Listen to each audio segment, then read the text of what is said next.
Bonjour, aujourd'hui nous allons parler de la voie de l'éveil, ou appelée autrement la voie de l'illumination, ou dans la chrétienté, la voie de la transfiguration. Ce terme revêt plusieurs significations pour les humains et jusqu'à présent, en fait, peu d'êtres ont réellement atteint l'illumination, la transfiguration ou l'éveil. Qu'est-ce que l'éveil? Ou qu'est-ce que n'est pas l'éveil?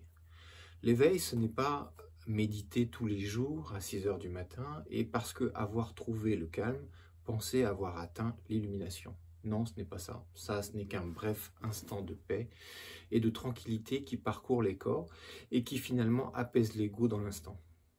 Non, l'éveil, c'est le bout du chemin de l'être incarné humainement pour aller au palier suivant qui sera le règne de l'âme. Celui ou celle qui va ressentir dans un premier temps l'appel, qui est le premier processus, va se diriger vers une forme de connaissance, de technique ou d'approche qui va l'emmener sur le sentier de la recherche. Et sur ce sentier de la recherche, il va finalement trouver la voie qui va lui permettre de sortir du cycle de réincarnation, de sortir de son humanité qu'il ne maîtrise pas et d'apprendre enfin la voie de l'illumination. Alors on peut dire que la voie de l'illumination, en fait, peut être symbolisée par la montagne. Mettre le pied sur la montagne, c'est finalement avoir trouvé la voie, avoir trouvé le chemin, avoir trouvé le sentier et commencer à l'emprunter. J'appelle aussi la voie qui amène à la montagne le sentier de probation, c'est-à-dire qu'il va falloir faire ses preuves devant son âme pour atteindre ce pied de montagne. Aujourd'hui, si vous regardez au XXIe siècle, beaucoup d'entre vous sont égarés par des techniques, des religions, des philosophies, plein de ismes et plein de faux prophètes ou de colporteurs qui prétendent vous apporter cette voie d'illumination. En fait, tout cela ne vous mènera qu'à la forme du labyrinthe. Le labyrinthe qui est connu des initiés et qui finalement est une voie de perdition, la voie de travers, celle qui va vous égarer au pied de la montagne et vous ne trouverez jamais cette montagne, ni dans cette vie, ni dans une prochaine, puisque votre mental, votre émotionnel, se seront laissés captiver par des simulations qui finalement ne mènent nulle part. Pourquoi en effet ? Parce que, aussi bien que dans une galaxie, il n'y a qu'un seul centre auquel tournent les autres systèmes solaires, et que dans ce centre, il existe un vortex tellement puissant d'énergie qu'il attire à lui irrésistiblement toutes les parties de cette galaxie sur des millions d'années, il en est de même pour une planète, une civilisation ou un peuple. Il n'y a qu'un seul envoyé par millénaire, un seul enseignement, une seule voie, une seule technique. La vérité est une quête, et cette vérité s'aborde tranquillement, quand on est dans la véritable recherche, par l'abolition, la destruction des anciennes croyances qui en sont les marches. Les marches de cet escalier sont des croyances, et à mesure que vous allez aborder une nouvelle croyance, dans une compréhension du tout, vous allez en détruire d'anciennes. Ici, nous ne parlons pas la langue des religions, des philosophies, ou de je ne sais quelle doctrine. Nous sommes dans la langue de feu de l'unique, la langue de feu qui vient de l'endroit où vous avez tous été créés. Alors évidemment, certains me diront, mais en quel honneur, de quel droit? Pour la simple et bonne raison que seul un rayon 1 peut unifier les êtres. Et il n'est pas donné à une planète de recevoir un rayon 1 dans son histoire complète, globale. Quand le rayon 1 se présente, c'est que c'est le moment décisif, le tournant pour une race, de se libérer de ses anciennes doctrines, de ses anciennes croyances et de ses anciennes perditions, puisque c'est de ça dont il s'agit. Autrefois, vous avez reçu la visite du rayon 2 il y a 2000 ans. Maintenant, vous avez en face de vous le rayon 1. Il n'y en aura pas d'autres sur cette planète. Il n'y en a pas d'autres. J'avertis simplement tous les petits usurpateurs qu'il y a à droite à gauche qui prétendent porter ce rayon, que ce rayon détruit quiconque oserait vouloir s'y apparenter, s'il n'a pas été formé pour cela, c'est-à-dire créé pour cela. Pourquoi cette énergie de 1 ? Parce que cette énergie de 1, tout simplement, va vous ramener à l'unité et que vous devez reprêter allégeance, après toute l'histoire humaine, au divin. Et que cette allégeance ne pourra se faire que sous l'autorité de son représentant. La première étape que vous ressentez dans la recherche de l'éveil sera l'appel. L'appel, c'est ce moment furtif dans votre existence, dans votre jeunesse, ou à un moment précis de votre vie, où vous sentez que le monde dans lequel vous êtes est un monde futile, un monde sans intérêt, un monde factice, un monde fait d'illusions, et qui finalement ne vous apporte pas ce que vous recherchiez au fond de votre cœur, c'est-à-dire en votre âme, la plénitude. Cet appel va provoquer une soif au niveau de votre corps mental de rechercher des connaissances, des techniques, des approches qui vont vous permettre de trouver la voie. Souvent, vous perdez un certain temps en prenant telle ou telle technique, en travaillant sur des chakras, en travaillant sur des doctrines, sur des enseignements, pour finalement arriver ici. L'éveil, ce n'est pas faire un stage, se retrouver sur une plage du Mexique avec quelques êtres qui vous donnent un enseignement, faire 3 méditations, faire chanter des musiques et se sentir tout d'un coup investi des grâces divines. Mais non, ce n'est pas aussi simple, bien sûr, et on ne va pas vous remettre un diplôme à la fin en vous disant que vous avez atteint l'éveil.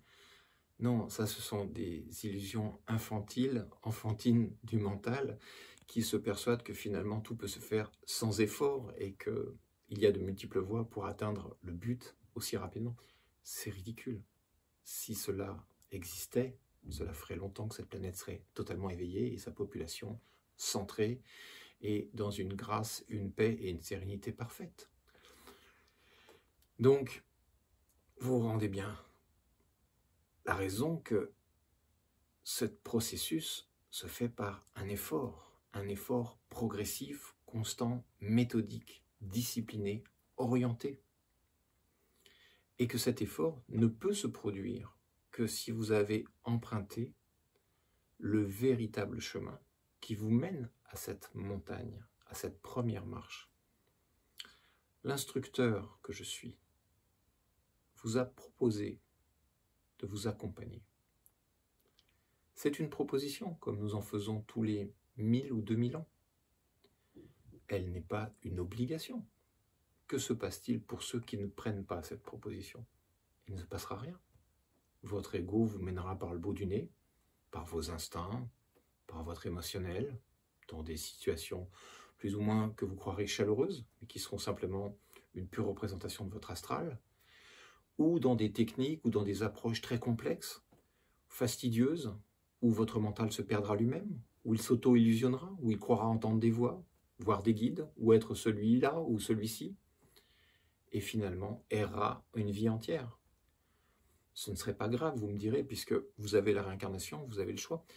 Oui, mais vous n'êtes plus dans l'horloge cosmique au moment ou à l'instant où vous pouvez perdre votre temps. Ce temps est révolu, c'est fini. Le temps de l'enseignement est terminé, le temps des erreurs est terminé. Le temps où vous avez pactisé avec certaines forces sombres est terminé aussi. Il va falloir grandir, il va falloir passer à la marche supérieure, parce que cette marche supérieure vient vers vous, et elle ne se représentera pas 10 fois ou 100 fois. Il existe un cycle dans le cosmos. Oui, je vous disais donc, il existe un cycle dans le cosmos, et que ce cycle est une grande horloge où toutes les rondes des planètes, des systèmes solaires et des galaxies doivent suivre un plan bien précis. Bien sûr, je comprends aisément que pour la race humaine, qui est très dans l'affectif, l'attente a été longue, et en même temps, il y a ce côté orgueilleux de croire que le divin l'attendra toujours, puisque ce sont les enfants chéris du divin. Dussé-je le rappeler des milliards de fois, les humains ne sont pas plus aimés que les autres créatures de l'univers, ne sont pas plus les fils du divin que d'autres fils ou d'autres filles qui sont sur d'autres galaxies ou dans d'autres systèmes d'évolution. La race humaine n'est qu'une des milliardièmes vagues de vie et n'a jamais été en ligne directe du divin depuis l'âge des temps et depuis la nuit des temps et de l'origine de la création. Il est donc à un moment ou un autre dans son histoire, le moment de reconnaître que nous devons être à l'heure et à la hauteur des attentes du créateur ou de l'intelligence infinie, comme vous voudrez l'appeler, qui a créé le système. La crise que traverse actuellement l'humanité a été provoquée par une faction négative d'individus, bien sûr. Néanmoins, elle est chapeautée par un plan divin, et ce plan divin se sert de ce plan négatif pour vous faire comprendre la fragilité de vos existences. Vous n'êtes que des créatures. Le souffle divin vous habite parce que le souffle divin a bien voulu vous créer vos formes, vos systèmes d'existence et l'énergie qui vous anime. Nous parlerons plus tard, un autre jour, de l'amour, de Dieu, du taux vibratoire, des dimensions. Mais ce que vous devez comprendre maintenant, c'est que l'évolution a un but, un sens, une origine et une boucle à terminer. L'être humain n'est que le 4e palier. Il doit passer sur le 5e palier. Le 5e palier dans un système solaire est le royaume de l'âme, le règne de l'âme. C'est pour ça que je vous donne toujours votre rayon d'âme pour vous guider, comme une lanterne dans la nuit, qui va vous montrer le but à atteindre. Vous devez désormais vivre dans votre âme. Vous n'avez pas d'autre choix. À cette époque précise dans vos recherches, vous devriez vous hâter d'emprunter le sentier de l'illumination. Car si vous ne le faites pas, vous allez errer comme certains de vos frères et sœurs, au pied de la montagne, ou fascinés par la matière dans vos activités classiques, pour ne jamais atteindre ce 5e palier.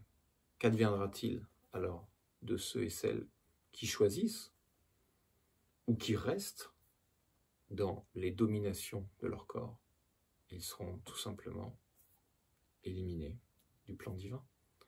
Je sais que ce principe vous effraie parce que vous vous dites que Dieu ne peut faire de telles choses, la création ne peut faire de telles choses. Bien sûr que si. Vous êtes dans l'affect, vous êtes dans la traduction d'une vision astralienne, si on peut dire, de l'amour. Ça ne fonctionne pas comme ça. Nous ne conservons dans l'univers que ce qui fonctionne, que ce qui va dans l'axe des choses. Nous ne laissons une latence de libre arbitre qu'un certain temps, car le mouvement continu de l'ensemble doit aller vers la perfection et non vers la stagnation. Il existe une deuxième mort, au-delà de la mort physique, dont nous avons parlé. Il existe la mort de l'âme, c'est-à-dire que votre spécificité, votre individualité peut très bien être rayée des systèmes, si on peut dire. Pourquoi? Parce qu'une âme qui n'a pas réussi à faire évoluer son système d'expression, qui n'a pas réussi à ramener une connaissance en conscience vers le Créateur, pour parfaire l'œuvre globale de sa création, n'est pas d'une grande utilité pour ce système. C'est une dépense d'énergie qui finalement ne sert à rien.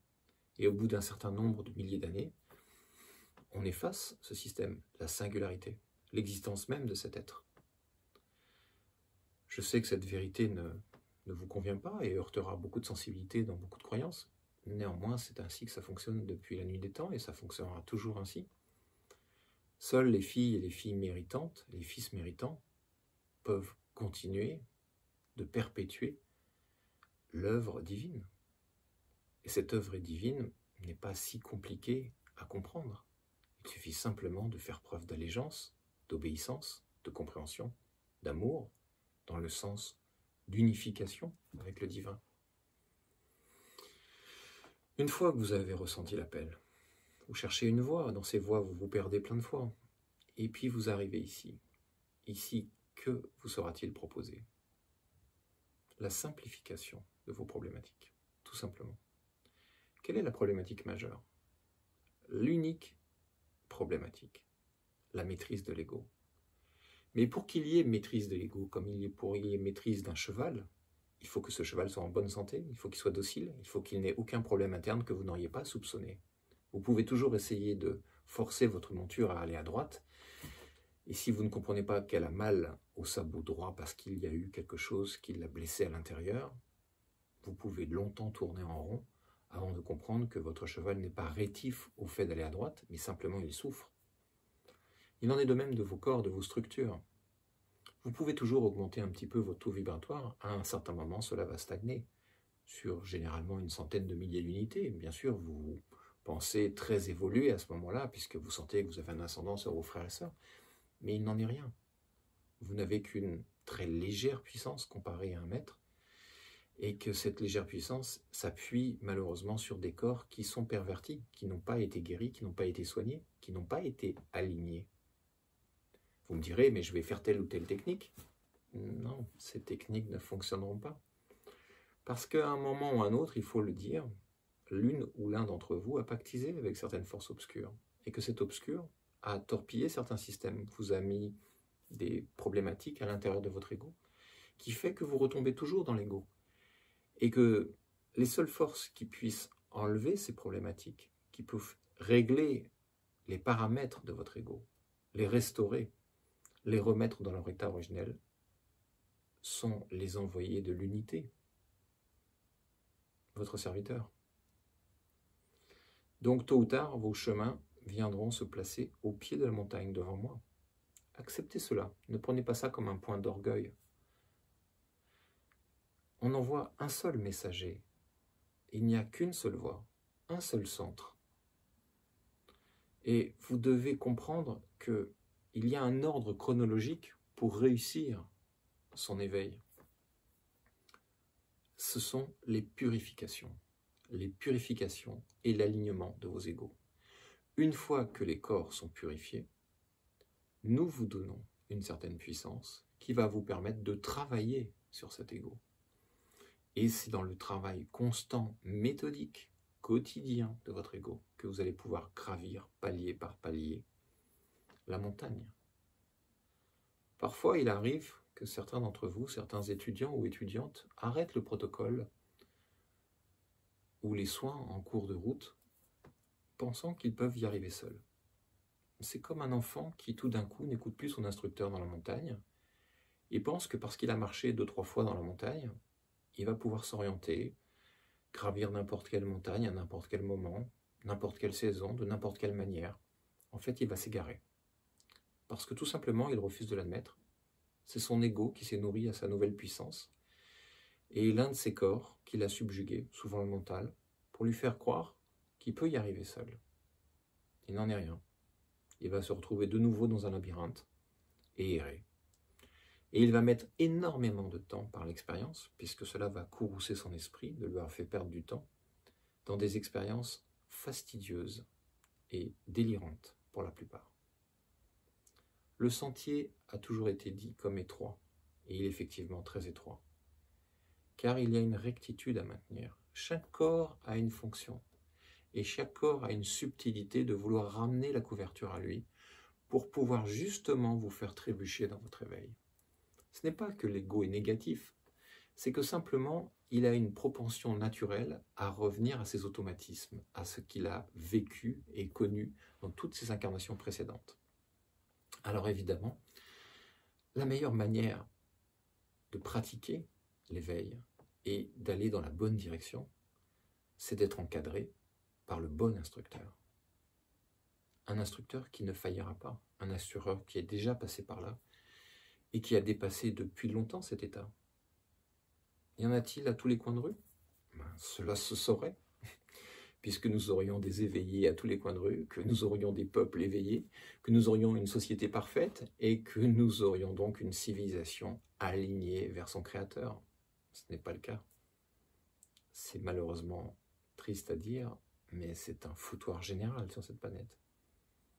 Tout le monde prêche dans sa paroisse, tout le monde est l'ennemi de tout le monde finalement, soit par les idées, soit par le comportement, soit par l'instinct, et finalement tout le monde est dans l'ego.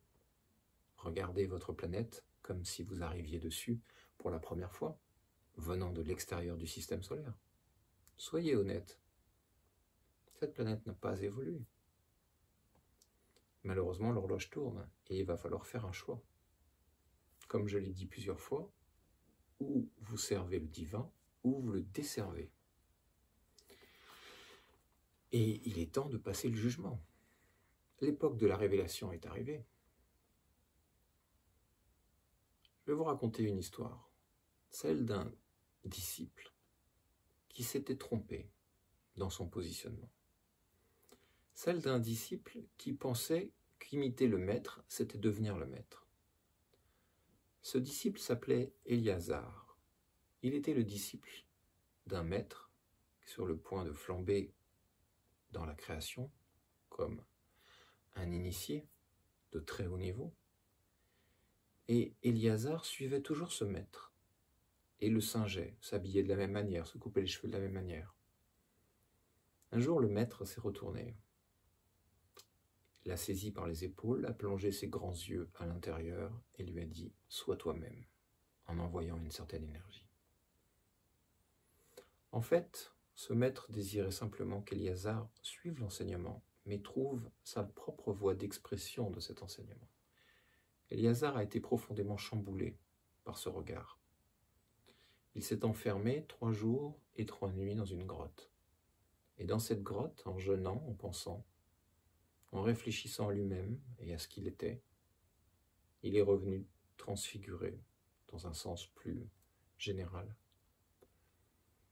Alors le maître lui donna le nom de Jean. C'était la fameuse mort de Lazare et sa ressuscitation. Ce n'est pas tout à fait la même histoire. C'est une transformation intérieure. Jean, le préféré, devint le meilleur des disciples de Jésus, du Maître. À partir de là, il donna l'enseignement le meilleur qui soit, parce qu'il avait reçu l'enseignement dans son cœur, et non plus à travers sa personnalité. Comprenez bien cette parabole. Certains d'entre vous viennent et interprètent l'enseignement d'une certaine manière subtile, par leur mental, par leur émotionnel, ou le corroborent avec certains paramètres. Ce n'est pas comme ça que cela fonctionne. Vous devez boire à la source, vous imprégner de cette source, vous imprégner de l'enseignement, et simplement apprendre. Parfois, vous pouvez discuter, bien sûr, avec vos mentors, ou essayer d'intégrer progressivement, mais vous ne devez pas transformer cette vérité, ni l'assimiler d'une autre manière. Sinon, vous connaissez la diffraction dans le mental. Une légère diffraction du mental va provoquer l'échec de la quête, l'échec de l'illumination, l'échec du chemin. Tous ceux qui arrêtent le processus, pensant mieux faire ailleurs ou d'une autre manière, resteront en stagnation, à un taux vibratoire qui sera aussi bloqué et qui malheureusement les fera tourner en rond à l'intérieur d'eux-mêmes, jusqu'à peut-être parfois perdre la raison, ou sombrer dans la tristesse et la dépression, le découragement. C'est un classique de la vie initiatique. Celui qui chemine dans la montagne avec l'instructeur et qui reste fidèlement dans ses pas aura des moments de trouble, aura des moments de difficulté. Cela fait partie aussi du processus. Néanmoins, il se redressera, tel une sinusoïde qui retrouve une ligne plus plane. La différence entre le disciple et le maître, c'est que le maître ne connaît pas de fluctuation de l'ego, car cela fait longtemps que l'ego et lui ne font qu'un, qu'ils ont fusionné tous dans la même lumière de l'âme, qui elle-même a fusionné dans la lumière de l'esprit. La rigueur est la même pour toutes les créatures, de rester dans l'axe absolu de son esprit. Tout ce travail d'enseignement, de purification qui vous est proposé, vous emmènera vers quoi? Vous emmènera vers la possibilité d'enfin postuler et prétendre à vivre vos initiations terrestres, à savoir la maîtrise totale de vos instincts et non la domination par le mental, la maîtrise totale de vos émotions et non le masquage ou la dissimulation par l'écrasement du mental sur vos émotions. Quelqu'un qui a maîtrisé ses émotions n'est pas quelqu'un qui n'a pas d'émotions, ni quelqu'un qui cache ses émotions. C'est simplement quelqu'un qui utilise son corps astral pour la fonction pour laquelle il a été créé, c'est-à-dire traduire une réalité relationnelle parfaite, ni plus ni moins, mais il n'est pas impacté par une quelconque réalité de l'extérieur. Il n'en a que faire. C'est pour ça que les maîtres et les instructeurs et les instructrices sont impassibles dans les situations humaines classiques. Quant au mental, le mental ne doit pas chercher à biaiser il doit absorber la connaissance, il doit s'ouvrir au monde, à l'univers. Il doit reconnaître qu'il peut se tromper souvent, il doit se taire encore plus souvent, et il doit observer et apprendre. Il doit être calme, comme un ordinateur attendant le retour de son maître. Tout ce chemin ne se fait pas en un jour, ni lors d'un stage sur une plage à l'autre bout du monde, ou dans un endroit considéré comme un vortex d'énergie. La Terre entière est un vortex. Et la Terre n'a pas attendu les humains pour s'éveiller. Le travail se fait intérieurement. Il peut se faire tout aussi facilement chez vous, guidé par la bonne personne. Quand vous atteindrez le stade de pouvoir prétendre à passer vos initiations, alors vous êtes sur le point de pouvoir sortir du 4e règne. Vous êtes sur le point d'entamer le cycle des initiations. Vous rentrez à ce moment-là ce qu'on appelle le sentier du disciplinat. Et là commence véritablement l'éveil. C'est pour ça, de grâce, cessez de courir les colporteurs du New Age, qui vous vendent des techniques usurpées et usées comme la toile, qui n'ont jamais fonctionné. Sinon nous serions tous éveillés aujourd'hui. Ils n'ont pas été les premiers, ils ne seront pas les derniers. Allez dans la seule direction qui vous mènera au divin, l'unité. L'éveil est perpétuel. L'éveil ne s'atteint pas en quelques années ou en une vie. L'éveil est une évolution constante. Un maître a des initiations à passer au-delà des initiations terrestres. Il en a dans le cosmos. Il en aura d'autres après pour devenir un seigneur. Il y a donc toujours une montagne derrière la montagne. Et la patience fait partie du processus. Mais en même temps, comme l'a dit le maître Joel Kuhl, hâtons-nous dans la lenteur. Pourquoi ? Hâtons-nous parce qu'une fois que nous avons trouvé la bonne direction, nous n'avons plus de temps à perdre dans des choses de la matière, dans des fastidieuses activités purement humaines. Dans la lenteur, parce qu'il faut être méthodique et que le sentier est étroit, et que nous pouvons nous perdre à un moment ou à un autre par une subtilité de nos corps qui va nous faire rechuter, parce que la pente de la descente est plus facile à suivre que celle qui est ascendante. Mais une fois que vous avez atteint une certaine rectitude, que votre mental a intégré certaines notions, que votre émotionnel a été aligné correctement, il y a peu de chances d'échouer dans ce cheminement. Donc de grâce, cessez de croire à toutes ces fadaises qui sont autour de vous. Cessez de perdre votre temps, votre énergie, parce que nous comptons sur vous. En ces temps particuliers, nous attendons beaucoup de disciples. Nous avons besoin de beaucoup de disciples. Nous allons expliquer pourquoi. Chaque être porte une vibration. La plupart de vos frères et sœurs sur cette planète aujourd'hui vibrent à 80 000 unités. Ce n'est pas suffisant. Quand un messager vient, il a des milliards et des milliards d'unités parce qu'il va devenir l'émetteur-récepteur principal de la divinité. Et autour de lui, il va créer des réseaux, des émetteurs-récepteurs que vous appelez disciples. Et ces disciples atteignent un certain taux vibratoire grâce à lui, parce qu'il va les propulser à ces taux, pour devenir représentants de la divinité, à travers leurs différents aspects d'âme et leur coloration. En ce moment, nous avons besoin de remettre de l'ordre et de la loi divine sur cette planète, du sacré dans le cœur des humains. Nous avons besoin de propulser l'humanité qui est au bord du gouffre dans quelque chose d'autre, sinon elle est perdue. Et c'est pour ça que nous sommes pressés. Nous avons besoin de gens sérieux, motivés, disciplinés dans le sens ordonné et non austère. Nous avons besoin de gens aimants, reconnaissants, et non orgueilleux ou prétentieux. La sélection va se faire naturellement par l'énergie. La sélection va se faire par ceux et celles qui viendront ici. Néanmoins, nous avions espéré beaucoup plus pour pouvoir disséminer sur cette planète au moment opportun des enseignements et une unité fondamentale pour fonder une nouvelle société, selon un certain paradigme que nous avons déjà expliqué. Alors je vous enjoins à ouvrir les yeux, à vous tous qui ressentez et vous toutes qui ressentez l'appel, ne vous trompez pas de voie. La voie unique est ici. Il n'y a qu'une seule voie qui vous mènera au centre de la galaxie, qui elle-même vous montrera le centre de l'univers. Ne perdez plus votre temps. Alignez-vous. Et si vous voulez servir ce magnifique plan qu'est l'unification de la race, venez. Et comprenez bien que l'heure est ici et maintenant. Car la crise que vous traversez actuellement est le signe annonciateur de la révélation, le signe annonciateur du début du changement des temps. C'est-à-dire que la balance maintenant est entre vos mains.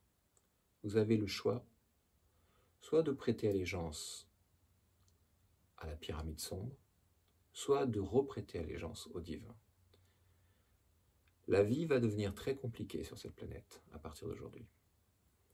Et il est temps de réformer le système tel qu'il est, le réformer dans la pugnacité du divin, mais dans l'intelligence et dans la subtilité de celui-ci, en proposant une société alternative telle que je l'ai expliqué plusieurs fois, une société de libre partage. Mais ce divin ne s'appuiera jamais sur des êtres qui n'ont pas été alignés, purifiés, enseignés, développés selon les règles de l'art. Il est donc inutile de vouloir prétendre, de quelque manière de ce soit, de passer dans une société évoluée en n'ayant fait aucun travail sur soi-même. C'est impossible. Le divin ne le permettra jamais. Il ne prendra pas le risque d'un échec supérieur. L'échec est déjà flagrant pour la race humaine. Elle doit se coordonner, elle doit s'aligner et elle doit se raisonner. L'illumination est devant vous. Elle est à votre portée. Vous pouvez venir frapper à cette porte. Vous serez accueillis comme des frères et sœurs. Vous serez enseignés, renforcés. Et vous pourrez ainsi représenter le divin. C'est ce qui vous a toujours été proposé. Prenez soin de vous. Ouvrez votre cœur. Visualisez déjà le monde meilleur et empruntez le sentier définitivement.